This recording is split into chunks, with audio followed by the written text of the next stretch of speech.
নমস্কার বন্ধুরা, আমার চ্যানেলে আপনাদের সবাইকে স্বাগত। আজ আমি এসে গেছি আরেকটি নতুন রেসিপি নিয়ে।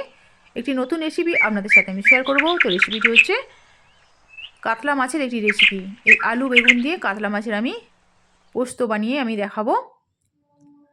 কয়েক পিস কাতলা মাছ আমি নিয়ে নিয়েছি, বাজার থেকে নিয়ে এসেছি। মাছটা ভালো করে ধুয়ে নুন হলুদ আমি মাখিয়ে নিয়েছি। এদিকে কড়াইয়ে সর্ষে তেল দিয়ে দিলাম। তেলটা বেশ ভালো করে কিন্তু গরম করে নিতে হবে। আমি পুরো রান্নাটা কিন্তু সর্ষের তেলেই করব। তেলটা বেশ ভালো করে গরম করে নিয়েছি। নেওয়ার পর মাছগুলো আমি তেলে দিয়ে দিতে থাকলাম। মাছগুলো খুব ভালো করে আমি উল্টে পাল্টে ভেজে নেব।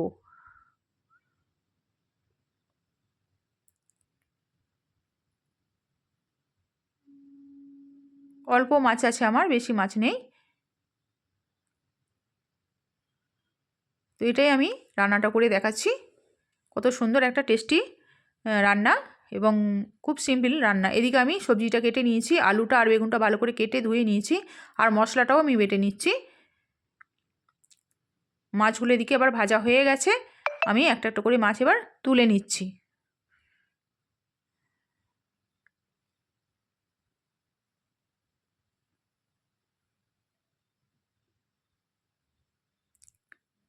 আর দু পিস মাথা ছিল, সেই মাথাটাও আমি ভেজে নিচ্ছি। মাথাটাও খুব উল্টে পাল্টে খুব ভালো করে ভেজে নিলাম। তারপর ওই তেলে আবার সর্ষের তেল দিয়ে দিলাম।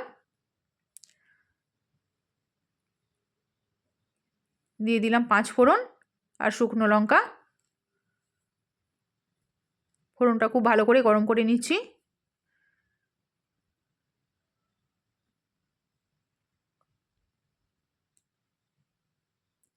নেওয়ার পর পেঁয়াজ কুচি দিয়ে দিলাম। পেঁয়াজটা কুচি কুচি করে কেটে নিয়েছিলাম।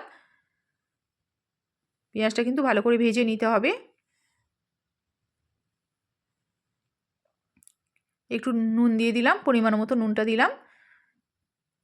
পেঁয়াজের সাথে নুন দিলে কিন্তু তাড়াতাড়ি পেঁয়াজটা ভাজা হয়ে যায়। এবং একটু চিনিও দিলাম কালারের জন্য, এবং স্বাদটাকে ব্যালেন্স করার জন্য একটু চিনির দরকার, তাই একটু চিনি দিলাম, সামান্য অল্প দিয়েছি।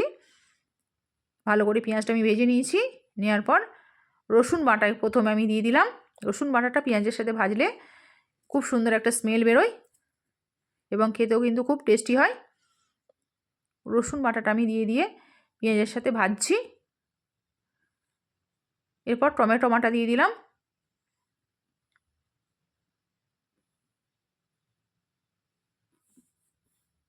বাটার জায়গায় টমেটো কুচি কুচি করে দিলেও হতো, পিস পিস করে কেটে দিলেও হতো। আমি কিন্তু বেটে দিয়েছি, এটা স্বাদটা অন্যরকম হবে, সেই জন্য টমেটো আমি বেটে দিলাম।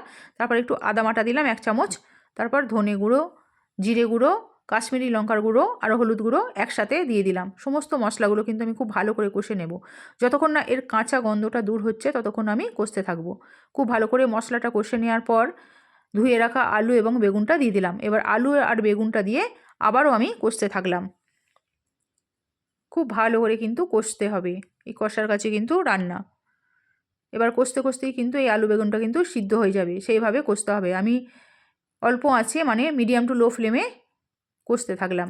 একবার ঢাকা দিয়ে দিলাম। ঢাকাটা খুলে দেখছি, হ্যাঁ অনেকটা কিন্তু সিদ্ধ হয়ে গেছে আর কষাও অনেকটা হয়ে গেছে।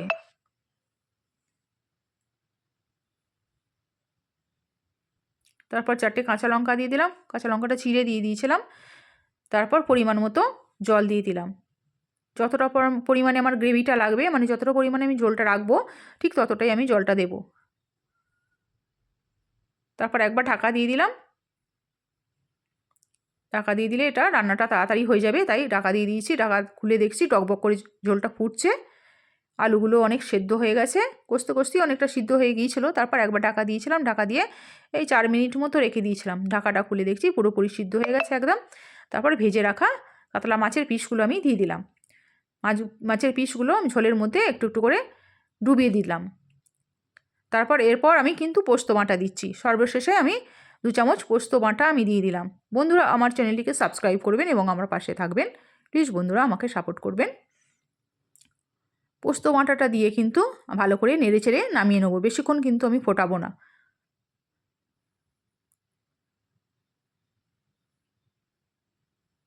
দেখতে পাচ্ছেন অনেকটা হয়ে গেছে, প্রায় শেষের কাছে চলে এসেছি রান্না। পোস্ত বাটা দিয়ে আমি বেশিক্ষণ কিন্তু এটা ফোটাবো না, অল্প একটু 2 মিনিট মতো ফুটিয়ে আমি নামিয়ে নেব। আমার কাতলা মাছের পোস্ত একদম রেডি হয়ে গেছে। আজ আসি বন্ধুরা, আপনারা ভালো থাকবেন, সকলে সুস্থ থাকবেন। আপনাদের সাথে দেখা হবে আমার সঙ্গে আবার পরের ভিডিওতে। আমার কাতলা মাছের পোস্ত একদম রেডি।